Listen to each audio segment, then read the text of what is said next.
The wind whispered across Willow Grove Cemetery as a pale dawn spread its soft light over the mossy stones. A woman walked along the narrow path. Her name was Clara Adams. She kept her eyes low and her hands close around a small bundle of flowers she had gathered the evening before. They were not bright store flowers.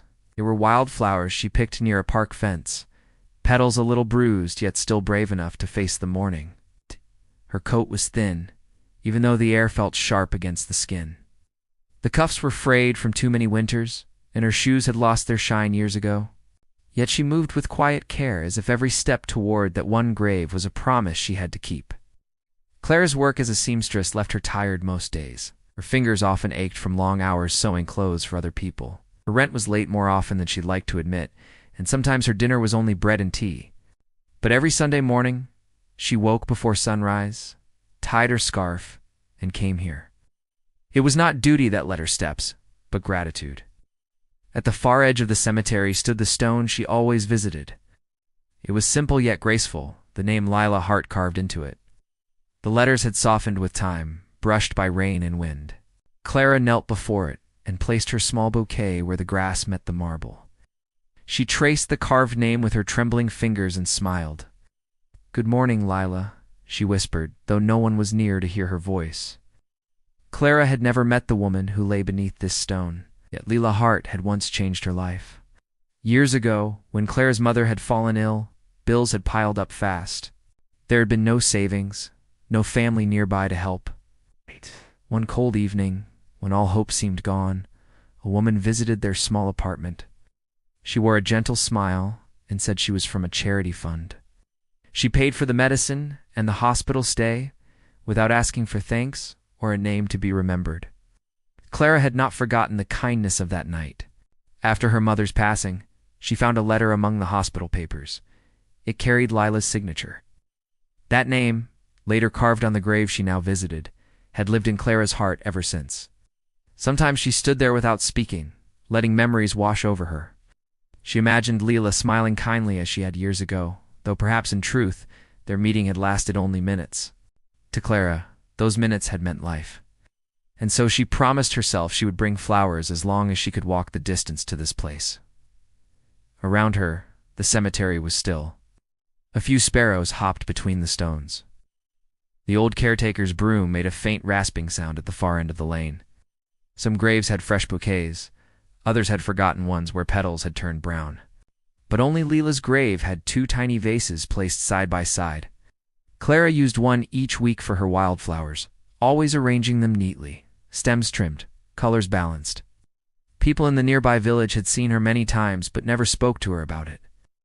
The florist across the street once asked who she visited, and when Clara answered quietly, no one asked again. There was something sacred about her devotion. Children sometimes watched her from afar, whispering that maybe she was a ghost. But as soon as she smiled, they ran back to their homes laughing. For Clara, the graveyard was not a place of fear. It was a quiet place where gratitude could live. Here she found peace from the noise of the city that often felt too cruel.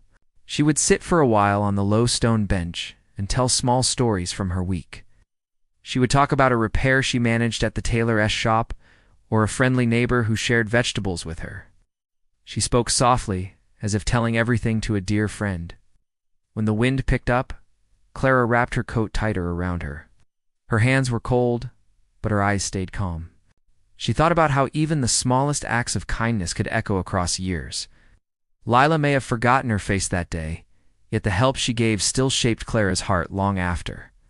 After an hour she stood up, brushed the dirt from her knees, and looked once more at the name on the stone. She gave a gentle nod before turning back to the path. The wildflowers rested quietly against the marble, bright spots of color in the pale morning light. As Clara walked away, the gate creaked and closed behind her. The path ahead was muddy, and her steps were slow, but her spirit was steady. Her life had little comfort, yet her heart was rich with gratitude. Each week she would return again with fresh flowers gathered by her own hands, never knowing that soon her quiet devotion would draw the attention of someone who would change her world, just as Lila once had. The next Sunday morning began with clouds that looked heavy and gray. The air felt colder than before, and the trees at the edge of Willow Grove Cemetery swayed in silence.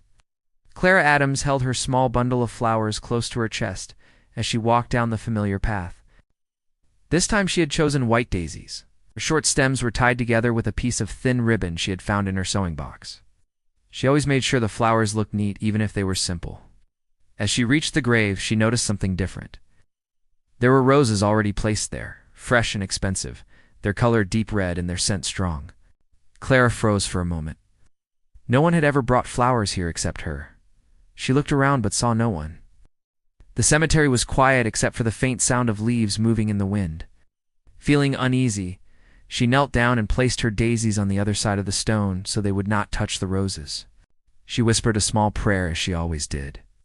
Then she felt it, a shadow falling softly over her. Someone stood behind her. She turned her head and saw a man dressed in a long black coat. His shoes were polished and his hair neatly combed. He looked like someone from the city, important and sure of himself. His eyes were fixed not on her, but on the grave. For a moment, neither spoke. Then his voice came low and heavy. "That is my wife's grave too." Clara blinked. She did not understand what he meant. She stood slowly and held her hands together. The wind grew colder between them. The man stepped closer and looked at the stone with a tired face. "My name is Ethan Cole," he said quietly. "Lila Hart was my wife." Clara felt her heart beat faster. She took a small breath before answering. "I am sorry, sir. I did not mean to disturb you. I only came to bring these flowers." Ethan looked at her, then at the small bunch of daisies. His voice softened. "You come here often, do you not? I have seen the flowers before." I wondered who kept leaving them. "Yes," said Clara. "I come every week. She once helped my mother when we had nothing. I only wish to remember her kindness." The man's eyes showed surprise. He stepped closer, searching her face, as if trying to understand something far away. "She never told me about that," he said. "She gave too many charities, but she never spoke of visiting a sick woman." Clara lowered her gaze. "She did not want thanks," she said. She helped and left quietly. "I found her name later in some papers. Since then, I have come to say thank you in my own way." Ethan stood still. The look in his eyes changed from confusion to gentle sorrow. He touched the top of the gravestone with one gloved hand. "She was good," he said, almost to himself. "I knew she was, but I see now I never knew how much." For a few moments they both faced the grave in silence. The red roses and the white daisies rested side by side. Clara felt unsure whether to stay or go. Ethan turned toward her again. "You work here nearby?" he asked. "I live not far," Clara said softly. "I sew clothes for a small shop. Nothing grand, but it is honest work." He nodded slowly. "My driver will wait outside the gate," he said. "If you need a ride after you finish, I can take you." Clara shook her head gently. "Thank you, sir, but I walk. The morning helps me think." There was no anger in his eyes, only a deep kind of weariness. He looked around the empty cemetery, then back at her. "You remind me of her," he said. "She would have liked you." Clara felt her cheeks warm. "She already liked me once," she answered with a small smile. "She helped me when I could not even help myself." He said nothing. The wind fluttered her scarf and lifted the edges of his coat. Finally, he gave a short nod and turned away, walking down the path toward the iron gate. His steps were steady, but slow. Clara watched him disappear through the faint mist. She looked again at the grave, where the flowers now looked richer and brighter together than they had alone. Something inside her felt new, like a thread being pulled between two lives she could not yet explain. When she left the cemetery that morning, she kept turning the short meeting over in her mind. The man's voice, his sadness, and his quiet way of speaking stayed with her. She knew wealth could not protect a heart from pain. She thought of Lila, kind and generous, and wondered if this man had loved her in the same selfless way. By the time Clara reached the small road that led back to town, the sun had begun to break through the gray clouds. Its light touched the path where her footprints lay beside the faint marks left by his polished shoes. Two strangers had met by chance at a grave, both holding memories of the same woman who had changed their worlds in different ways. Neither knew that their paths would cross again soon, and that the story of the flowers had only just begun. The next week passed slower than usual for Clara Adams. She could not forget the man she met at the cemetery or the words he had said. Every time she sat at her sewing table, threading needles under the yellow light, his voice echoed in her mind. She wanted to think less about him and more about her work. But something about that meeting stayed in her chest, like a quiet question. Ethan Cole, the man she met, did not forget her either. He was a man who owned many things, tall buildings, fine suits, and people who waited for his orders. Yet none of those things brought him the peace he felt for that short time near Leila's grave. In his office high above the city, he tried to shake off the memory of Clara's soft voice and her story of gratitude. He opened old photo albums and letters from Leila, hoping to find clues about the life she lived beyond their home. There were pictures of charity events and community visits, but her private kindness was hidden in the quiet corners of the world, just like the visit to Clara's mother had been. Clara spent her days sewing clothes for customers in a small tailoring room. It smelled of cloth, chalk, and iron. Her boss, a kind man named Mr. Baker, often praised her neat stitching, though he could not pay her much.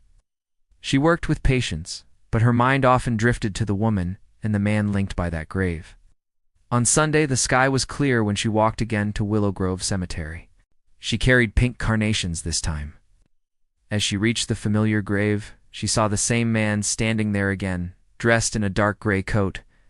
He turned when he heard her steps and gave a small nod. There was no surprise in his eyes, only a calm welcome. "I hoped you would come," he said. Clara smiled slightly and placed her flowers near the stone. "I always come. It is my promise to her." He looked down at the carnations. "She would have liked those," he said. Then his eyes met hers. "I had been thinking about what you told me, about how she helped your mother. Never knew that part of her. She'd never planned for anyone to know," Clara said softly. She believed good things should be quiet. Ethan gave a deep sigh and looked away toward the other graves. "I spent so many years trying to give her comfort with money. Large houses, trips, anything she asked for. I thought love meant providing everything. I never understood what kind of love she was trying to give. She gave two strangers with her time and her heart, not with her money." Clara listened carefully. She could hear regret in his tone, though he stood tall and proud. "Maybe she wanted to teach you what real giving means," she said. He turned back to her. "Maybe she did. I was too busy chasing new contracts and meetings. I missed the small things that made her smile." They both stayed silent for a while. The cemetery was peaceful, except for a crow calling in the distance. Ethan broke the silence first. "Clara, will you tell me more about your mother and that night when Leila helped you?" Clara nodded. "My mother was sick, and I had no money left. We had nothing to eat and no way to pay for the doctor. One evening, Leila came to our door carrying medicine and paid the nurse herself.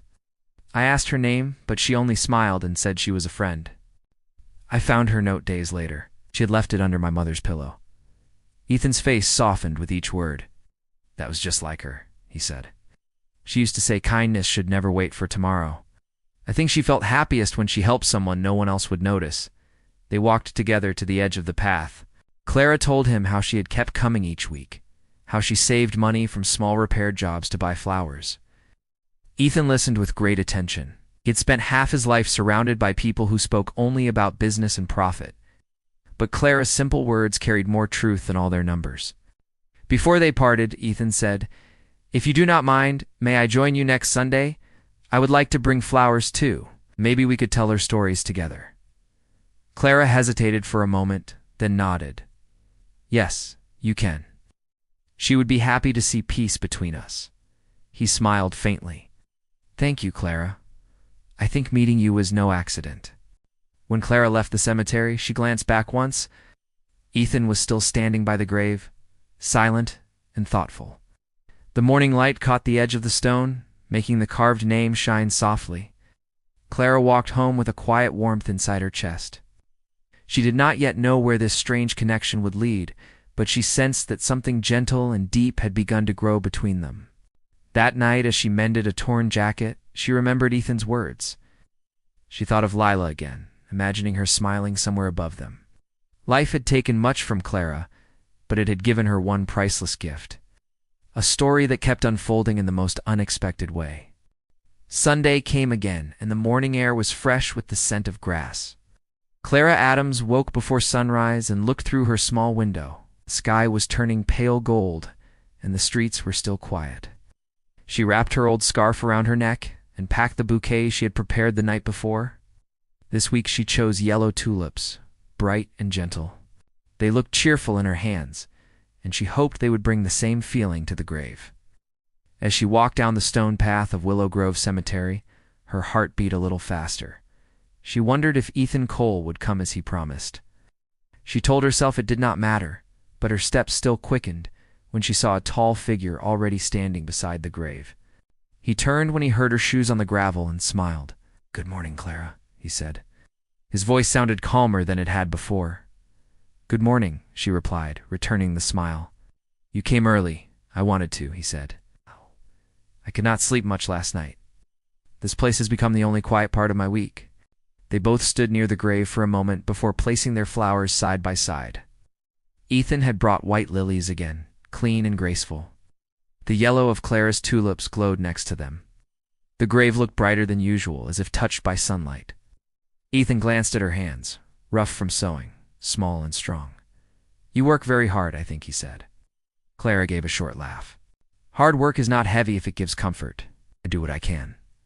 He nodded. "I used to think work was everything. I sometimes wonder if I lost years chasing the wrong kind of success." Clara looked at him kindly. "Maybe you did not lose them. Maybe they only taught you what matters." They began walking slowly along the path, away from the grave but within sight of it. Ethan spoke of his late wife, Lila, and of how she loved to help people without asking for reward. He said she would sneak out of gatherings to visit shelters and hospitals.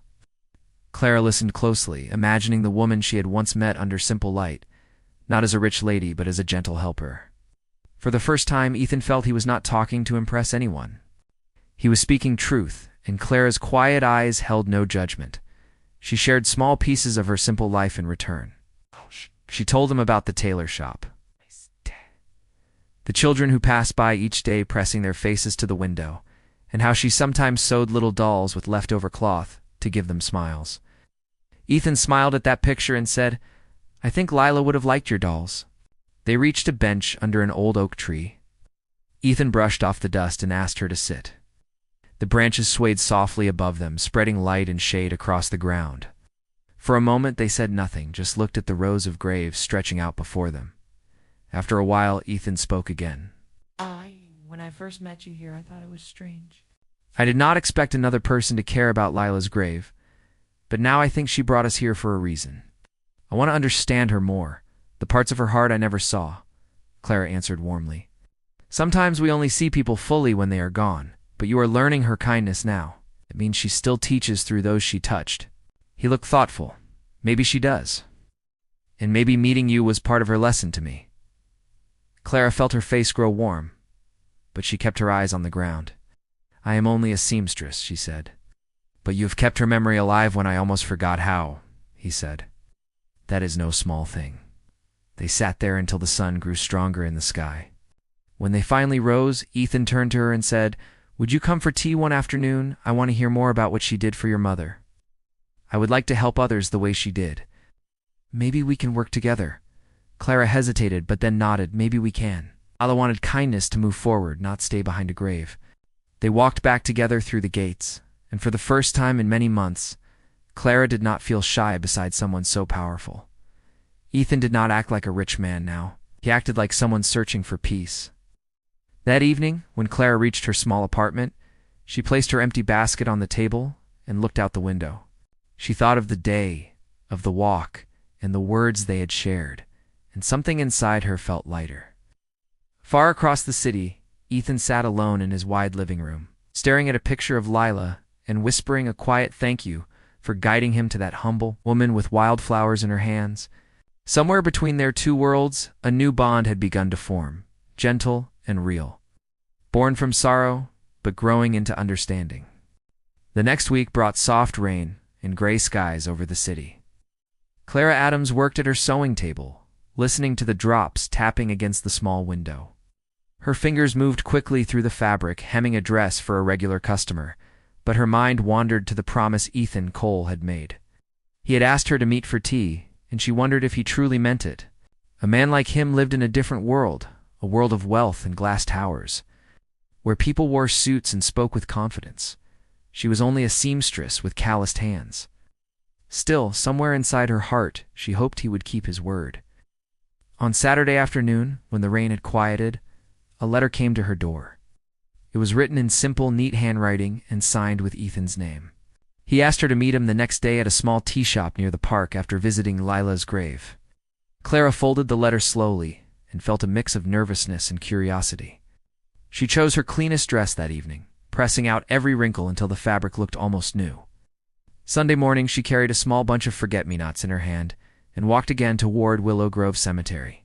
Ethan was already there, standing beside the grave, his umbrella resting against his shoulder. He smiled when he saw her. "You came," he said softly. "I always come," Clara answered with a small nod. "And you kept your promise." Together they placed their flowers at the base of the gravestone. The rain had cleaned the marble, and it shone faintly beneath the soft light. For a long moment they stood quietly, thinking of the woman who had tied their lives together without meaning to. Afterward they left the cemetery and walked toward the park where the little tea shop waited. It was a warm place with round wooden tables and the rich scent of cinnamon in the air. Ethan pulled a chair for her before sitting down. Clara felt strange sitting across from him. Everyone in the shop seemed to notice his expensive coat while she wore her plain scarf. Yet Ethan spoke to her as if they were old friends. "I have been thinking about what you said," he began. "You told me kindness should continue. I want to do something that would make Lila proud. I want to help people the way she wanted to." Clara looked down at her cup. "You have the power to do that with your money, sir. You can change many lives." He shook his head. "Money helps only a little if it is given without heart. I think she would want me to build something with meaning, not just give for show." Clara thought for a moment, then said, "She helped my mother by giving her a chance to live, not just by paying a bill. Maybe you can give others a chance to work too, not charity, but hope."